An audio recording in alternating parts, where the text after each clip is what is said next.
بسم اللہ الرحمن الرحیم۔ ان اللہ اصطفیٰ، بے شک اللہ نے اصطفیٰ چن لیا آدم علیہ السلام کو، و نوح اور نوح علیہ السلام کو، و آل ابراہیم اور ابراہیم کی آل کو، و آل عمران اور عمران کی آل کو، علی العالمین سارے جہان میں سے،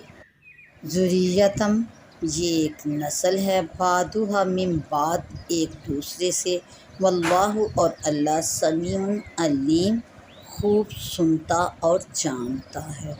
اس قالت امرأۃ عمران، جس وقت کہا امرأۃ عمران، عمران کی بیوی نے عرض کی، ربی اے میرے رب، انی نذرت لک، بے شک میں نے منت مانی ہے، لکا تیرے لیے، ما فی بطنی جو میرے پیٹ میں ہے، محررا خالص تیرے ہی لیے ہے، فتقبل منی تو پس اسے میری طرف سے اپنی خدمت میں قبول فرما، انک بے شک انت السمیع العلیم، بے شک تو ہی سننے والا اور جاننے والا ہے۔ فلما تو پس جس وقت وضعتھا اسے جنم دیا، قالت تو بولی، ربی اے میرے رب، انی بے شک میں نے وضعتھا پیدا کیا ہے، جنم دیا ہے، انثیٰ ایک لڑکی کو، واللہ اور اللہ عالم خوب جانتا ہے، اور اللہ کو خوب خبر ہے، اللہ خوب جانتا ہے، بما وضعت جو اس نے جنا ہے، ولیس الذکر اور نہیں ہے لڑکا، کالانثیٰ لڑکی کی جیسا، وانی اور بے شک سمیتہا میں نے اس کا نام رکھا ہے مریم، مریم، وانی اور بے شک میں اعیذھا اس کو پناہ میں دیتی ہوں، بک تیری، اور بے شک میں اسے تیری پناہ میں دیتی ہوں، وذریتہا اور اس کی اولاد کو، من الشیطان الرجیم شیطان مردود سے، فتقبلہا تو پس اسے قبول فرمایا، ربھا اس کے رب نے، بقبول حسن اچھی طرح قبول کرنا، تو اسے اس کے رب نے بہت اچھی طرح قبول فرمایا، وانبتہا نباتا، انبتہا اور اسے پروان چڑھایا، نباتا حسنا اچھی طرح پروان چڑھایا، وکفلہا زکریا اور نگہبانی کی اس کی زکریا علیہ السلام نے، کلما دخل علیہا جب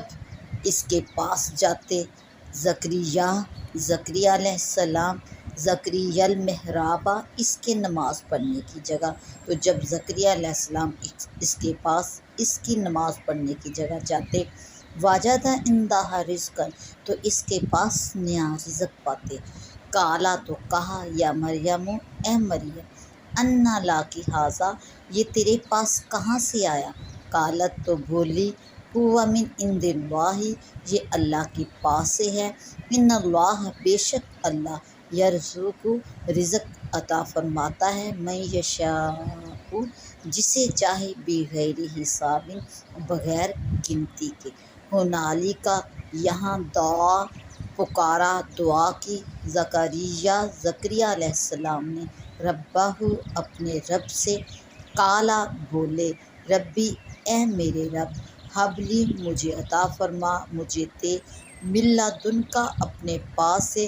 ذریۃ اولاد، طیبۃ ستھری پاک، مجھے اولاد عطا فرما اپنے پاس سے، انک بے شک سمیع الدعاء تو ہی دعا سننے والا ہے، تو ہی دعاؤں کا قبول فرمانے والا ہے۔ ان اللہ اصطفیٰ آدم نوحا و آل ابراہیم، یہود نے کہا تھا کہ ہم حضرت ابراہیم، حضرت اسحاق اور حضرت یعقوب علیہ السلام کی اولاد سے ہیں اور انہی کے دین پر ہیں۔ اس پر یہ آیت کریمہ نازل ہوئی اور بتا دیا گیا کہ اللہ تعالیٰ نے ان حضرات کو اسلام کے ساتھ برگزیدہ کیا تھا، اور تم اے یہود اسلام پر نہیں ہو، تو تمہارا یہ دعویٰ بالکل غلط ہے۔ ذریتم بعضھا من بعض، ان میں باہم نسلی تعلقات بھی ہیں اور آپس میں یہ حضرات ایک دوسرے کے معاون اور مددگار بھی ہیں۔ اس قالت امرأۃ عمران ربی انی نذرت لک،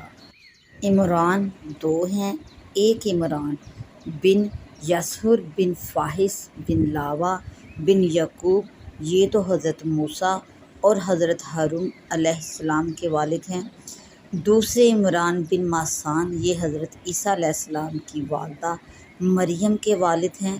دونوں عمرانوں کے درمیان 1800 برس کا فرق ہے۔ یہاں دوسرے عمران مراد ہیں۔ ان کی بی بی صاحبہ کا نام حنہ بنت فقوزہ ہے، یہ مریم کی والدہ ہیں۔ ما فی بطنی محررا فتقبل منی، جو میرے پیٹ میں ہے کہ خالص تیری ہی خدمت میں رہے اور تیری عبادت کے سوا دنیا کا کوئی کام اس کے متعلق نہ ہو، بیت المقدس کی خدمت اس کے ذمہ ہو۔ علماء نے اس واقعے کو اس طرح سے بیان کیا ہے کہ حضرت زکریا عمران دونوں ہم زلف تھے۔ فقوزہ کی دختر عیشاء جو حضرت یحییٰ کی والدہ ہیں، اور ان کی بہن حنہ جو فقوزہ کی دوسری دختر اور حضرت مریم کی والدہ ہیں، وہ عمران کی بیوی تھی۔ ایک زمانہ تک حنہ کے اولاد نہ ہوئی، یہاں تک کہ بڑھاپا آ گیا اور مایوسی ہو گئی۔ یہ صالحین کا خاندان تھا اور یہ سب لوگ اللہ کے مقبول بندے تھے۔ ایک روز حنہ نے ایک درخت کے سائے میں ایک چڑیا دیکھی جو اپنے بچے کو لبھا رہی تھی۔ یہ دیکھ کر آپ کے دل میں اولاد کا شوق پیدا ہو گیا اور بارگاہ الہی میں دعا کی کہ یا رب، اگر تو مجھے بچہ دے تو میں اس کو بیت المقدس کا خادم بناؤں اور اس خدمت کے لیے حاضر کر دوں۔ جب وہ حاملہ ہوئی اور انہوں نے یہ نظر مان لی تو ان کے شوہر نے فرمایا کہ یہ تم نے کیا کیا؟ اگر لڑکی ہو گئی تو وہ اس قابل کہاں ہے؟ اس زمانے میں لڑکوں کو خدمت بیت المقدس کے لیے مقرر کیا جاتا تھا اور لڑکیاں عوارض نسائی اور زنانہ کمزوریوں اور مردوں کے ساتھ نہ رہ سکنے کی وجہ سے اس قابل نہ سمجھی جاتی تھی۔ اس لیے ان صاحبوں کو شدید فکر لاحق ہوئی اور حنہ کے وضع حمل سے قبل عمران کا انتقال ہو گیا۔ ربی انی وضعتھا انثیٰ، حنہ نے یہ کلمہ اعتذار کے طور پر کہا اور ان کو حسرت اور غم ہوا کہ لڑکی ہوئی تو نظر کس طرح پوری ہو سکے گی۔ وَلَيْسَ الذَّكَرُ كَالْأُنثىٰ، کیونکہ یہ لڑکی اللہ کی عطا ہے اور اس کے فضل سے فرزند سے زیادہ فضیلت رکھنے والی ہے۔ یہ صاحبزادی حضرت مریم تھی اور اپنے زمانہ کی عورتوں میں سب سے اجمل اور افضل تھی۔ وَإِنِّي سَمَّيْتُهَا مَرْيَمَ،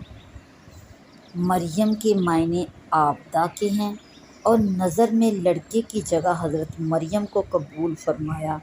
حنہ نے ولادت کے بعد حضرت مریم کو ایک کپڑے میں لپیٹ کر بیت المقدس میں احبار کے سامنے رکھ دیا۔ یہ احبار حضرت ہارون کی اولاد میں سے تھے اور بیت المقدس میں ان کا منصب ایسا تھا جیسا کہ کعبہ شریف میں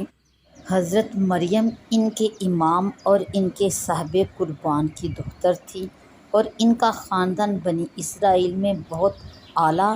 اور اہل علم کا خاندان تھا۔ اس لیے ان سب نے، جن کی تعداد 27 تھی،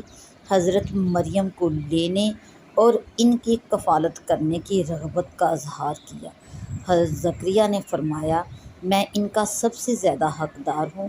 کیونکہ میرے گھر میں ان کی خالہ ہے۔ معاملہ اس پر ختم ہوا کہ قرعہ ڈالا جائے اور قرعہ حضرت زکریا علیہ السلام کے نام پر نکلا۔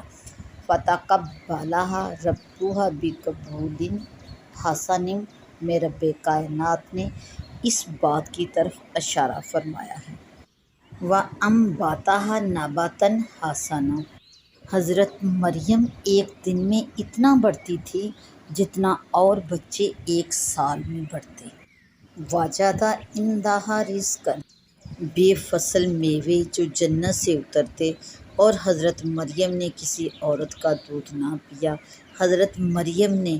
کم سنی میں ہی کلام کیا جب کہ وہ پالنے میں پرورش پا رہی تھی، جیسا کہ ان کے فرزند حضرت عیسیٰ علیہ السلام نے اسی حال میں کلام فرمایا تھا۔ یہ آیت کرامات اولیاء کے ثبوت کی دلیل ہے کہ اللہ تعالیٰ ان کے ہاتھوں پر خوارق ظاہر فرماتا ہے۔ حضرت زکریا نے جب دیکھا تو فرمایا، جو ذات پاک مریم کو بے وقت، بے فصل اور بغیر سبب کے میوہ عطا فرمانے پر قادر ہے، وہ بے شک اس پر قادر ہے کہ میری بانجھ بی بی کو نئی تندرستی دے اور مجھے اس بڑھاپے کی عمر میں امیدیں منقطع ہو جانے کے بعد فرزند عطا کرے۔ بائیں خیال آپ نے دعا کی، ہنالک دعا زکریا ربہ۔